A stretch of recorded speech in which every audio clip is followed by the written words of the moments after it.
Commission के किसी न किसी एग्ज़ाम के बारे में न्यूज़ वगैरह में सुनते ही रहते हैं।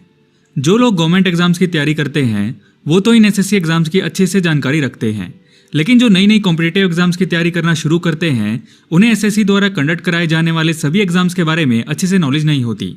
तो हेलो गाइज, आप देख रहे हैं बेसिक ज्ञान और इस वीडियो में हम बेसिक से उन सभी के सभी एग्ज़ाम्स की बात करेंगे जो एसएससी कंडक्ट कराता है। अगर आप एक स्टूडेंट हैं तो ये वीडियो आपके लिए काफ़ी यूज़फुल रहेगी, क्योंकि काफ़ी सक्सेसफुल कैंडिडेट्स अपनी पढ़ाई के साथ साथ ही ऐसे कॉम्पिटिटिव एग्जाम्स की प्रिपरेशन शुरू कर देते हैं। हम एसएससी के सभी एग्जाम्स को वन बाय वन कवर करेंगे, लेकिन उससे पहले कुछ बेसिक चीज़ों से शुरुआत करते हैं, जैसे एसएससी क्या होता है। एसएससी यानी स्टाफ सिलेक्शन कमीशन एक गवर्नमेंट ऑर्गेनाइजेशन है जो गवर्नमेंट ऑफ इंडिया की डिफरेंट मिनिस्ट्रीज और उनके डिपार्टमेंट्स के लिए ऑफिसर्स और क्लर्क्स के रिक्रूटमेंट करने का काम करता है। एसएससी का मेन हेडक्वार्टर दिल्ली में है, लेकिन उसके रीजनल ऑफिसेज दूसरे शहरों में जैसे प्रयागराज, मुंबई, चेन्नई, बेंगलुरु, गुवाहाटी, कोलकाता एटसेट्रा में भी हैं। स्टाफ सिलेक्शन कमीशन को पहली बार 4 नवंबर 1975 को एस्टीमेट्स कमेटी इन 47th रिपोर्ट में लाया गया था।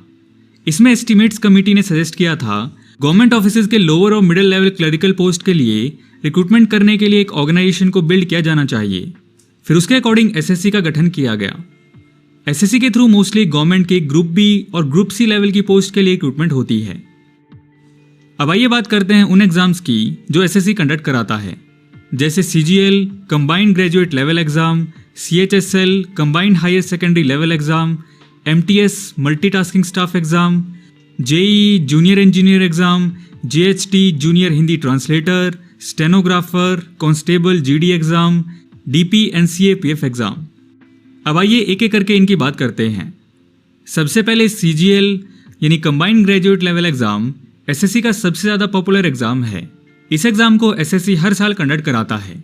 इसके थ्रू एसएससी सेंट्रल गवर्नमेंट की ज़्यादातर group B and group C की पोस्ट की वैकेंसीज को फिल करता है, जिनमें पोस्ट के अकॉर्डिंग मैट्रिक्स पे लेवल 8 से लेकर पे लेवल 4 तक की सैलरी मिलती है। सीजीएल एग्जाम्स के थ्रू जो पोस्ट अवेलेबल होती हैं उनमें आती हैं सीएजी में AAO यानी असिस्टेंट ऑडिट ऑफिसर और assistant account officer, central secretariat service, intelligence bureau, ministry of railway, MEA ministry of external affairs, AFHQ ministry of electronics, IT etcetera में एएसओ यानी असिस्टेंट सेक्शन ऑफिसर, और income tax inspector, central excise inspector, CBI central bureau of investigation और central bureau of narcotics में inspector, NIA national investigation agency और CBN में sub inspector, और इसके अलावा सभी मिनिस्ट्रीज में upper division clerk, tax assistants, assistants, accountants, junior accountants, auditors etcetera. Next बात की जाए इसमें एलिजिबिलिटी क्राइटेरिया की, तो सीजीएल एग्जाम्स के लिए कैंडिडेट्स की एज रिक्वायरमेंट्स पोस्ट के हिसाब से होती हैं। ये रिक्वायरमेंट ज़्यादातर ग्रुप बी की पोस्ट के लिए 18 से 30 साल और ग्रुप सी पोस्ट के लिए 18 से 27 साल की होती हैं। एलिजिबिलिटी क्राइटेरिया में बात की जाए एजुकेशन क्वालिफिकेशन की, तो जैसे कि एग्जाम के नाम से ही पता चलता है कंबाइंड ग्रेजुएट लेवल एग्जाम, तो इस एग्जाम की सभी पोस्ट के लिए कैंडिडेट्स के पास किसी भी रिकॉग्नाइज्ड यूनिवर्सिटी से किसी भी डिसिप्लिन में कम से कम अंडर ग्रेजुएशन यानी बैचलर डिग्री होनी चाहिए। एग्जाम की CHSL combined higher secondary level exam, इस एग्जाम के थ्रू एसएससी गवर्नमेंट ऑफिसेज के लिए lower division clerks, junior secretariat assistants, postal assistants, sorting assistants और डेटा एंट्री ऑपरेटर्स की रिक्रूटमेंट करता है। बात की जाए अगर सैलरी की, तो एलडीसी यानी लोअर डिवीजन क्लर्क को मैट्रिक्स पे लेवल 2 की सैलरी मिलती है, जिसकी स्टार्टिंग बेसिक सैलरी है 19,900 रुपीज़, और बाकी सभी पोस्ट को मैट्रिक्स पे लेवल 4 की सैलरी मिलती है, जिसकी स्टार्टिंग बेसिक पे 25,500 रुपीज़ पर मंथ है। अब बात की जाए इसकी एलिजिबिलिटी क्राइटेरिया की, तो इसके लिए एज लिमिट 18 से 27 साल की होती है। इसमें भी सीजीएल एग्जाम की तरह सिटीजनशिप वाला क्राइटेरिया सेम है, लेकिन अगर एजुकेशन क्वालिफिकेशन की बात करें तो यहाँ बैचलर डिग्री मैंडेटरी नहीं है। इस एग्जाम के नाम के अकॉर्डिंग इसके लिए हायर सेकेंडरी यानी 12th पास कैंडिडेट्स भी एलिजिबल हैं। हाँ, लेकिन डीईओ इन सीएजी यानी data entry operator in controller and auditor general of India की पोस्ट के लिए कैंडिडेट्स साइंस स्ट्रीम से होने चाहिए और उनके 12th के सिलेबस में मैथ से कॉमन सब्जेक्ट होना चाहिए। सीजीएल और सीएचएसएल एसएससी के सबसे पॉपुलर एग्जाम्स हैं। कई बार लोग इन एग्जाम्स को सीधा एसएससी भी बुलाते हैं। एसएससी द्वारा कंडक्ट कराए जाने वाला नेक्स्ट एग्जाम है एमटीएस यानी मल्टीटास्किंग स्टाफ एग्जाम। इस एग्जाम को एसएससी गवर्नमेंट ऑफ इंडिया की मिनिस्ट्रियल पोस्ट के अलावा सभी डिपार्टमेंट्स की ग्रुप सी की नॉन टेक्निकल पोस्ट के रिक्रूटमेंट के लिए कराता है। इसके लिए एज एलिजिबिलिटी क्राइटेरिया 18 से 25 साल तक का होता है।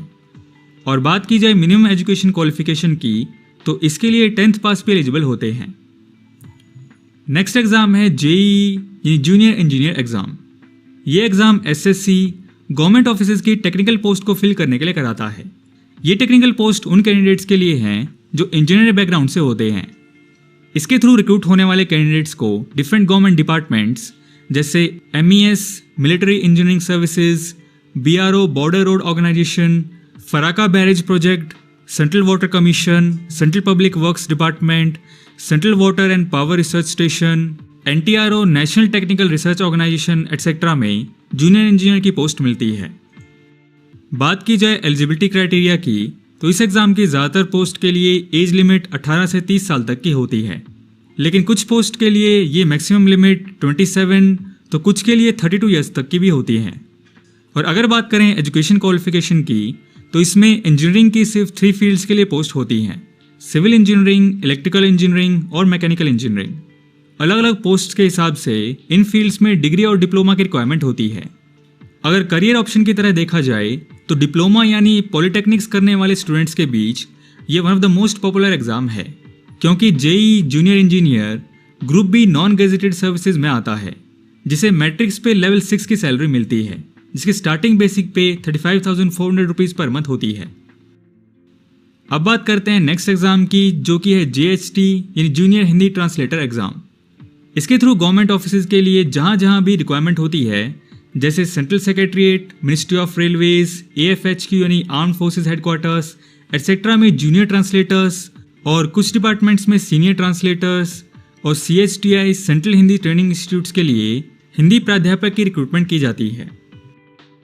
बात की जाए एलिजिबिलिटी क्राइटेरिया की, तो इसके लिए कैंडिडेट्स के पास हिंदी एंड इंग्लिश लैंग्वेज में मास्टर डिग्री होनी चाहिए, और हिंदी प्राध्यापक की पोस्ट के लिए BEd यानी बैचलर्स ऑफ एजुकेशन की हुई होनी चाहिए। बात की जाए एज एलिजिबिलिटी क्राइटेरिया की, तो इसके लिए एज लिमिट 18 से 30 साल तक की होती है। दोस्तों, एक ट्रांसलेटर बनने के लिए हिंदी और इंग्लिश लैंग्वेज की ग्रामर पे पकड़ होना बहुत ज़रूरी है, ताकि वो आसानी से एक लैंग्वेज से दूसरी लैंग्वेज में ट्रांसलेट कर सकें। इनका काम ये होता है गवर्नमेंट के ऑफिशियल डॉक्यूमेंट्स और स्पीचेस को ट्रांसलेट करना। बात की जाए सैलरी की, तो जूनियर ट्रांसलेटर को मैट्रिक्स पे लेवल 6 की सैलरी मिलती है, सीनियर ट्रांसलेटर को पे लेवल 7 की सैलरी मिलती है, जिसकी स्टार्टिंग बेसिक सैलरी होती है 44,900 रुपीज़, और CHTI में हिंदी प्राध्यापक को लेवल 8 की सैलरी मिलती है, जिसकी स्टार्टिंग बेसिक सैलरी है 47,600 रुपीज़ पर मंथ। अगला एग्जाम है स्टेनोग्राफर। इसके थ्रू गवर्नमेंट ऑफिसेज के grade C and grade D में स्टेनोग्राफर की पोस्ट मिलती है।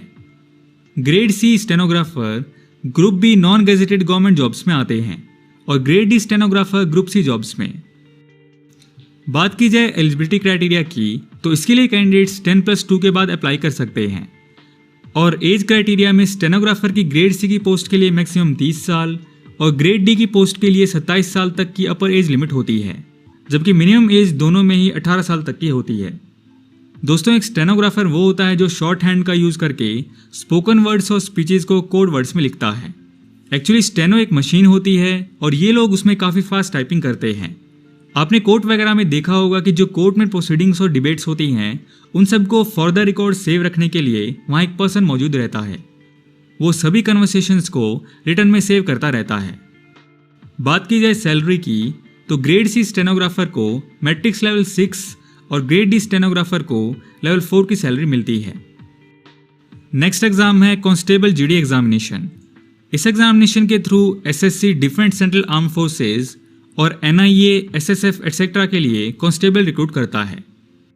एलिजिबिलिटी क्राइटेरिया में इसके लिए एज लिमिट 18 से 23 साल तक के बीच होती है, और एजुकेशन क्वालिफिकेशन 10th पास की ज़रूरत होती है। और चूंकि ये फोर्सेज के लिए है, इसलिए इसमें PST यानी फिजिकल स्टैंडर्ड टेस्ट भी होता है। मेल कैंडिडेट्स की हाइट मिनिमम 170 सेंटीमीटर होनी चाहिए और फीमेल कैंडिडेट्स की मिनिमम 157 सेंटीमीटर। इसी तरीके से चेस्ट और वेट की भी कुछ रिक्वायरमेंट्स होती हैं, और अलग अलग कैटेगरीज के हिसाब से इन रिक्वायरमेंट्स में रिलैक्सेशन भी मिलती हैं। इसके साथ साथ इसमें PET यानी फिजिकल एफिशिएंसी टेस्ट भी होता है। मेल कैंडिडेट्स को 5 किलोमीटर की रेस 24 मिनट्स में कंप्लीट करना होता है, और फीमेल कैंडिडेट्स को 1.6 किलोमीटर्स की रेस 8.5 मिनट्स में। बात की जाए इनकी सैलरी की तो इन्हें मैट्रिक्स पे लेवल 3 की सैलरी मिलती है, जिसकी स्टार्टिंग बेसिक पे 21,700 रुपीज़ पर मंथ होती है। नेक्स्ट अब बात करते हैं इस लिस्ट में हमारे लास्ट एग्जाम की, DPNCAPF। इस एग्जाम के थ्रू दिल्ली पुलिस में सब इंस्पेक्टर और different central armed police forces जैसे CISF, CRPF, BSF, ITBP, SSB etcetera में सब इंस्पेक्टर की पोस्ट की रिक्रूटमेंट की जाती है। बात की जाए एलिजिबिलिटी क्राइटेरिया की तो इसके लिए आपके पास किसी भी रिकॉग्नाइज्ड यूनिवर्सिटी से बैचलर्स डिग्री होनी चाहिए और इसके लिए आपकी एज 20 से 25 साल के बीच होनी चाहिए। इस एग्जाम में physical standard test same constable GD वाला होता है, यानी जनरल मेल कैंडिडेट की हाइट मिनिमम 170 सेंटीमीटर यानी 5 फीट 7 इंचेस हाइट होनी चाहिए। इस एग्जाम में भी मेंटल एबिलिटी के साथ फिजिकल एंड्योरेंस टेस्ट होता है। इसमें मेल कैंडिडेट्स को 100 मीटर की रेस 16 सेकंड्स में, 1.6 किलोमीटर की रेस 6.5 मिनट्स में, 3.65 मीटर्स की लॉन्ग जंप, 1.2 मीटर्स की हाई जंप करनी पड़ती है और उसके साथ 4.5 मीटर्स का शॉर्ट पुट फेंकना पड़ता है। बात की जाए सैलरी की तो इसमें मैट्रिक्स लेवल 6 की सैलरी मिलती है, जिसकी स्टार्टिंग बेसिक पे है 35,400 रुपीज़ पर मंथ। तो दोस्तों ये थे वो डिफरेंट एग्जाम्स जो SSC यानी स्टाफ सिलेक्शन कमीशन कंडक्ट कराता है। इन एग्जाम्स में हमने जो एज क्राइटेरिया की बात की वो सिर्फ जनरल कैटेगरी के लिए है। इसके अलावा OBC, SC, ST और दूसरी कैटेगरीज के लिए रिलैक्सेशन भी मिलती हैं, जिसके बारे में अगर आप जानना चाहते हैं या फिर कोई और डिटेल भी जानना चाहते हैं तो आप हमारी वेबसाइट बेसिक